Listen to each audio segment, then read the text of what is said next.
João Calvino é aquele tipo de personagem histórico em que você não consegue ignorar e que ele consegue mudar a história a partir dele. Esse é o João Calvino. Talvez muitas pessoas não saibam, mas os primeiros missionários protestantes que vieram ao Brasil vieram sob comando do João Calvino. E a forma como ele estabeleceu a teologia, ela trouxe corpo para a teologia. E os princípios que ele estabeleceu para desenvolver essa teologia, eles são indissociáveis e até hoje. Mesmo que eu não concorde com todo o pensamento calvinista, eu ouso dizer que não existe frente teológica hoje que consegue ignorar totalmente o João Calvino. Ele cunhou aqui 5 pontos que normalmente na língua, no inglês, é chamado de tulip. Esta formação desses 5 pontos importantes. A gente pode aqui, pastor Ricardo, fazer um resumo desses 5 pontos aqui, segundo a visão de Calvino? Claro, podemos, então, sem problemas. Depravação total. Calvino entendeu que toda a humanidade está corrompida pelo pecado. E olha que ele faz isso baseado na Bíblia, né? O João Calvino é um teólogo muito importante e ele nunca estabelece uma teologia a partir da razão, a partir da lógica, mas ele busca base bíblica para todo o seu pensamento.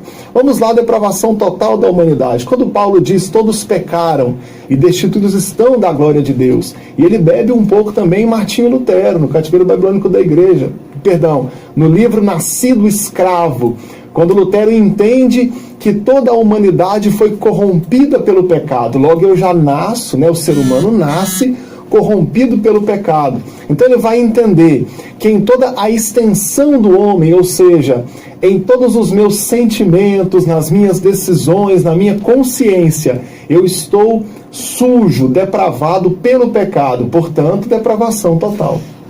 Muito bom. Outro ponto, eleição incondicional. Calvino parte de um princípio, a soberania de Deus. Deus é soberano, Ele é todo-poderoso, tudo está sob domínio e total controle de Deus. Isso quer dizer que se o homem é salvo, é porque Deus escolheu salvá-lo, Deus escolheu ir lá e salvar o pecador. O homem por si só, totalmente depravado, corrompido pelo pecado, não pode se salvar. Então cabe a Deus, por iniciativa dele, salvar a humanidade. Maravilha. Outro ponto, expiação limitada. Expiação limitada significa que algumas pessoas serão salvas e outras não.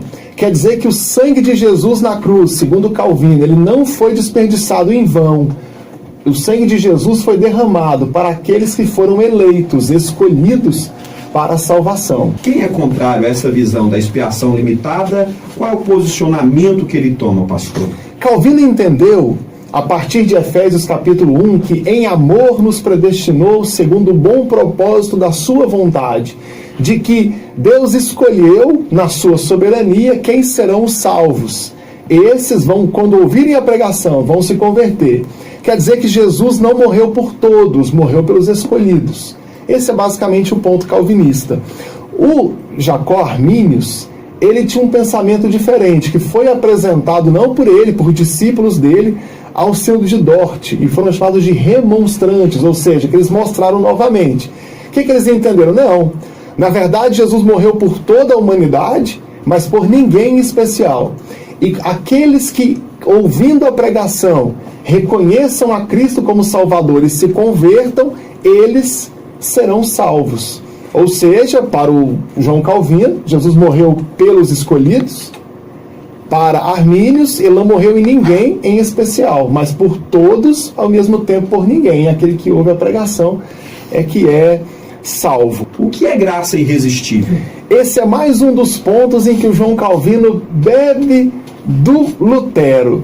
O que acontece? Se a humanidade está corrompida pelo pecado, e o Lutero explora muito isso no livro do Servo-Arbítrio, Nascido Escravo, ele diz então que o homem vai sempre tomar decisões para o pecado. Uma vez corrompido pelo pecado, eu não posso tomar decisões boas. Sem essa graça irresistível, eu vou me afastar dela. Então, quando Deus me dá essa graça, ele me prende nele, como se ele não deixasse eu fugir. Então, a graça é irresistível nesse sentido. Segundo João Calvino, qual é a perseverança dos santos? O Calvino parte de um princípio que para mim é irredutível e para ele também, mas ele bate muito forte nessa tecla, que é a soberania de Deus, né? Deus é soberano, tudo está sob controle dele, ninguém pode fazer nada sem Deus. Então, se alguém é salvo porque Deus escolheu. Para isso, eu tenho a expiação limitada, para que o homem não se afaste da presença de Deus. Eu tenho a graça irresistível, e a partir daí é que os santos vão perseverar. Ou seja, alguém só consegue ser santo, só consegue andar com Deus, só consegue se manter fiel a Deus a partir desse princípio, que é a perseverança dos santos. A grosso modo, eu posso afirmar que Calvino diz que sem essa graça irresistível, sem a perseverança dos santos, o homem vai se contaminar pelo pecado novamente e vai para o inferno.